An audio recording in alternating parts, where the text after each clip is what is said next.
वालेकुम रजिस्ट्रार साहब, कंट्रोलर साहब, dean of the school, DSW, professor, all teaching non teaching staff, आप सबको आज 75वां गणतंत्र दिवस के हार्दिक शुभकामनाएं देता हूं। जैसा कि आपको पता है कि आज 75 साल पहले 26 जनवरी 1950 को हमारा संविधान लागू हुआ। मैं इनके बारे में थोड़ा सा आपको हिस्ट्री बताना चाहूँगा कि 26 जनवरी का क्या महत्व है।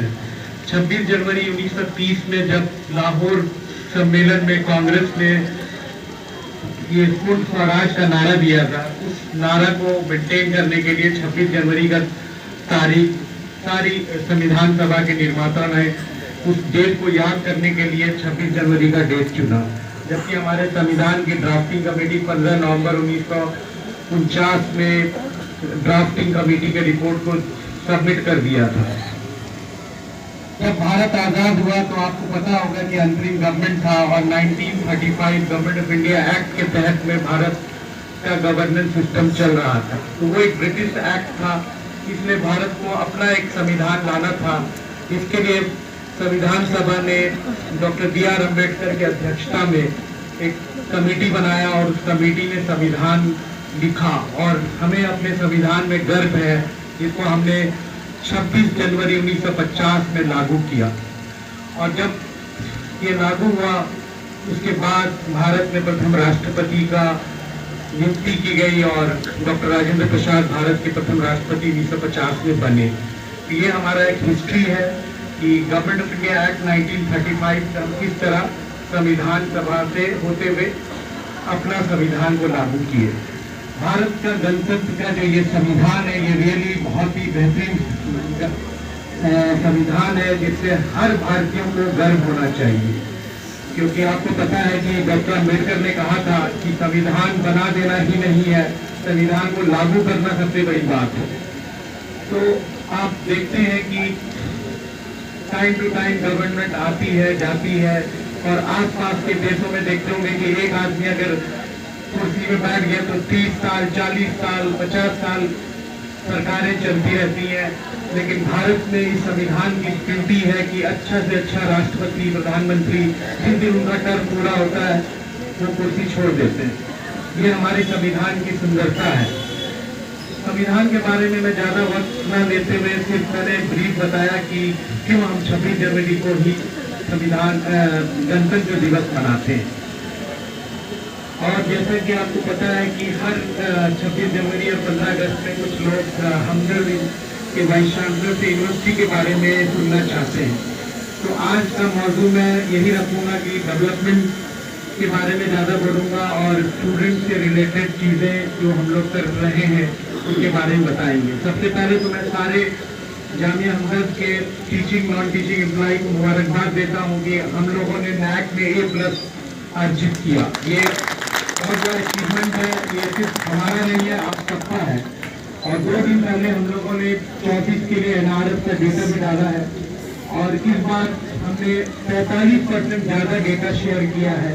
उम्मीद है कि NRF में भी हमारी रैंकिंग जो है सारे सब्जेक्ट्स में अच्छा आएगा, क्योंकि आपको पता है कि रैंकिंग के बिना आप यूनिवर्सिटी सिस्टम में आप गवर्न नहीं कर पाएंगे। क्योंकि आपको कल ही हम लोगों ने IQAC की भी मीटिंग की और हमारी क्वालिटी एक सबसे बड़ा इम्पोर्टेंट इशू है। इसमें मैं जब से वाइस चांसलर की कुर्सी पे बैठा हूँ, मैं इन चीज़ों को बहुत ज़्यादा वैल्यू देता हूँ कि सबसे इम्पोर्टेंट अगर है तो आपका क्वालिटी है, आपका आउटरीच है।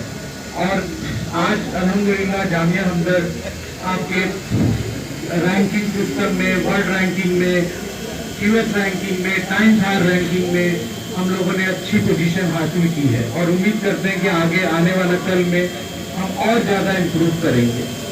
और मैं कुछ पॉइंट लाया हूँ जो आपको बताऊंगा कि हम लोगों ने अब तक जो भी छोटे मोटे डेवलपमेंट के एक्टिविटीज़ किए हैं उनके बारे में बताऊंगा।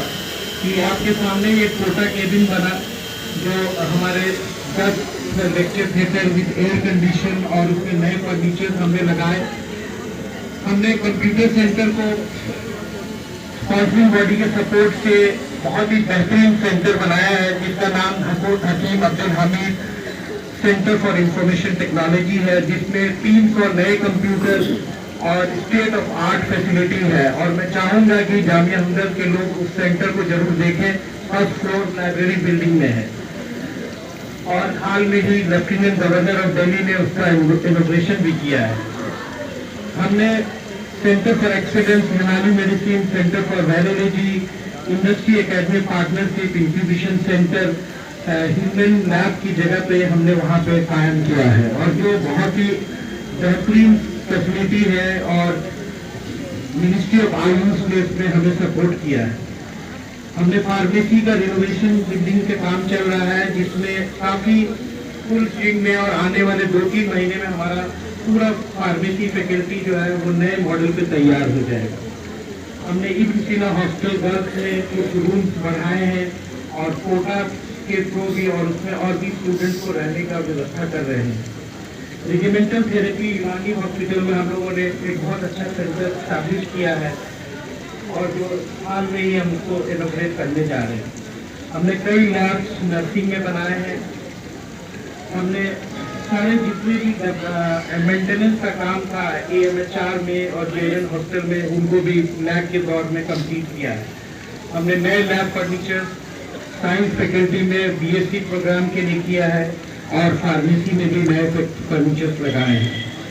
हमारे कंस्ट्रक्शन जो 2 बिल्डिंग अभी आधा कंप्लीट बना हुआ है, उसको हम लोग बहुत जल्दी कंप्लीट करने जा रहे हैं, जिसमें हम आपके वोकेशनल स्कूल और मास कम्युनिकेशन स्कूल को जगह देंगे। वेस्ट मैनेजमेंट में हमने कंपोजिटर को भी कंस्ट्रक्ट किया है F ब्लॉक के सामने में, और हॉर्टिकल्चर वेस्ट मैनेजमेंट भी इंस्टॉल किया है। सोलर पैनल पूरे कैंपस में हमने लगाया है, जिससे हमारी बिजली की खपत काफी हद तक हो गई है, और हमें हर महीने कम से कम 6 से 10 लाख का बचत होता है। हाल में ही हमने 15 पैसेंजर लिफ्ट लाइब्रेरी बिल्डिंग में भी काम शुरू कर दिया है। लॉ फैकल्टी में एल्युमिनियम पार्टीशन किया है, और बहुत जल्दी हम स्कूल ऑफ लॉ के नए बिल्डिंग का काम शुरू करने जा रहे हैं, जिसको सुप्रीम कोर्ट के जज ने जस्टिस हेमा कोहली ने ऑलरेडी उसका स्टोन लेकर फाउंडेशन दे दिया है। उसके अलावा हम मैनेजमेंट एंड कंप्यूटर साइंस का सेपरेट बिल्डिंग साइंस फैकल्टी पीछे बनाने जा रहे हैं, जिसका ऑलरेडी हमने आर्किटेक्ट का काम शुरू कर दिया है। ये सारे डेवलपमेंट एक्टिविटी है, क्योंकि बिना इंफ्रास्ट्रक्चर का कोई भी चीज हम नहीं कर सकते हैं।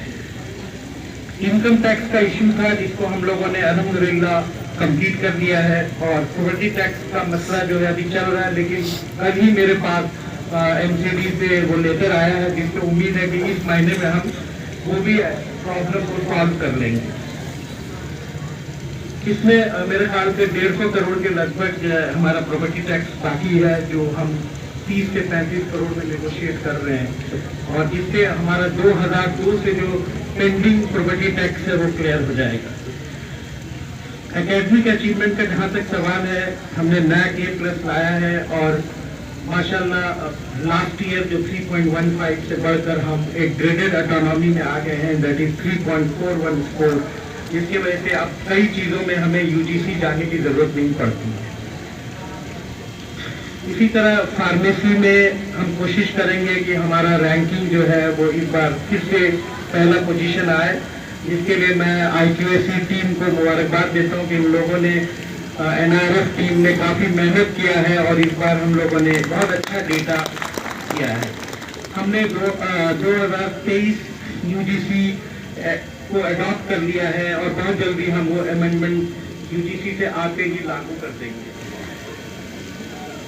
और 5 साल के बाद हमने कॉन्वोकेशन किया, जिसमें chief justice lieutenant governor of Delhi को हमने मनु किया था, और ये बहुत ही कामयाब कन्वोकेशन रहा है। लेकिन अब हम लोग कोशिश करेंगे कि हर कन्वोकेशन जो है हम हर साल करें, ताकि बैकलॉग ज़्यादा ना रहे। तो ये सारे डेवलपमेंट एक्टिविटीज जामिया हमदर्द में चल रहा है, क्योंकि हाल में ही UGC ने एक वाइब्रेंट एंड सस्टेनेबल यूनिवर्सिटी के लिए ऐलान किया है, जिसमें जामिया हमदर्द ऑलरेडी इन सारे इशूज पे सीरियसली काम कर रही है।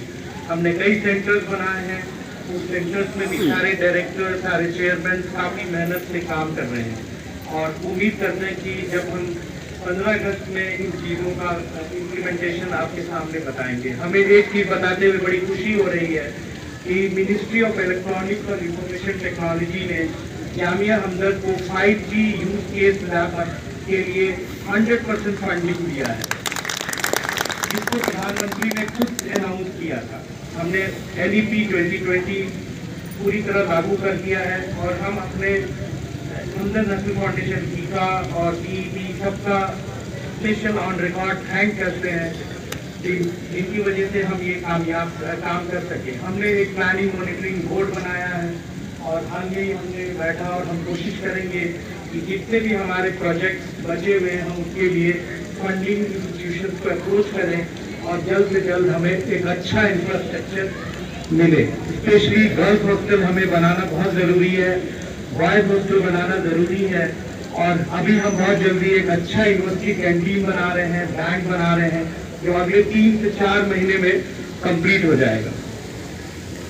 हमने सारे प्रमोशंस जो हमारे बकाए थे वो पूरा कर दिया है। ये कोई टीचर को अब मेरे ख्याल से कोई शिकायत नहीं होगा कि किसी का कैश पेंडिंग है, तो कैश हमने कंप्लीट कर दिया। अभी कोई जो भी दिसंबर तक का था वो कंप्लीट हो गया। नेक्स्ट सेशन क्या होगा तो इंशाल्लाह वो फरवरी मार्च में हम उसको देखेंगे।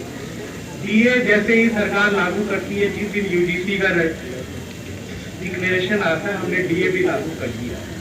मेडिकल बिल जो पेंडिंग थे वो सारे हम रिलीज कर रहे हैं। कभी हम लोगों ने कम से कम 150 से ज़्यादा बिल क्लियर किया है। HRA एरिया के लिए फाइनेंस डिपार्टमेंट को हमने इंस्ट्रक्शन दिया है कि आप उसका टोटल प्रोसेस बना के दे एरिया, ताकि हम धीरे धीरे नॉन टीचिंग और टीचिंग को उनके बकाया HRA भी पे कर दें। जो टीचर प्रमोशन पाए हैं उनके काफ़ी पेमेंट पेंडिंग है, वो भी फाइनेंस में रहमान साहब हैं कि नहीं वो बना रहे हैं और जल्दी हम उनके भी जो ड्यू प्रमोशन ड्यूज है वो भी हम इंशाअल्लाह जल्दी क्लियर कर देंगे।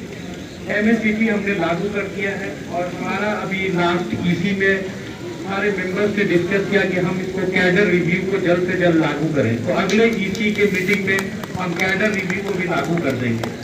तो हमारा हमेशा ये कोशिश रहता है कि हम कोई भी चीज़ पेंडिंग ना करें, जो भी सेंट्रल गवर्नमेंट रूल रेगुलेशन है उसको लागू करें, क्योंकि आपको पता है कि बहुत सारे चैलेंजेस हैं जो मैं इस पब्लिक डोमेन से बोलना नहीं चाहूँगा। मैं सिर्फ यही आह्वान करूँगा कि आप उस चैलेंज के वाइस चांसलर के, रजिस्ट्रार के, कंट्रोलर और जितने भी डीन्स हैं उनको साथ दें, ताकि हकीम साहब का बनाया हुआ यूनिवर्सिटी को हम फिर से लागू कर सकें। ज़्यादा वक्त नहीं लेते हुए मैं सबको फिर से इस गणतंत्र दिवस रिपब्लिक डे का मुबारकबाद देता हूँ।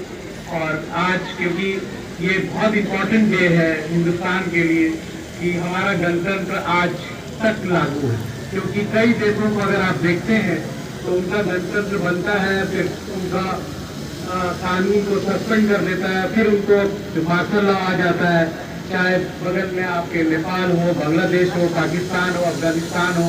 लेकिन भारत 26 जनवरी 1950 के बनाए हुए संविधान को आज तक कामयाबी से लागू किया है। इसके लिए मैं सारे भारतवासियों को उसका मुबारकबाद देता हूँ, क्योंकि हम सबसे कानून बनता है। अगर हम कानून का पालन नहीं करेंगे तो गणतंत्र का कोई महत्व नहीं रहेगा। और ये जामिया हमदर्द से भी लागू होता है।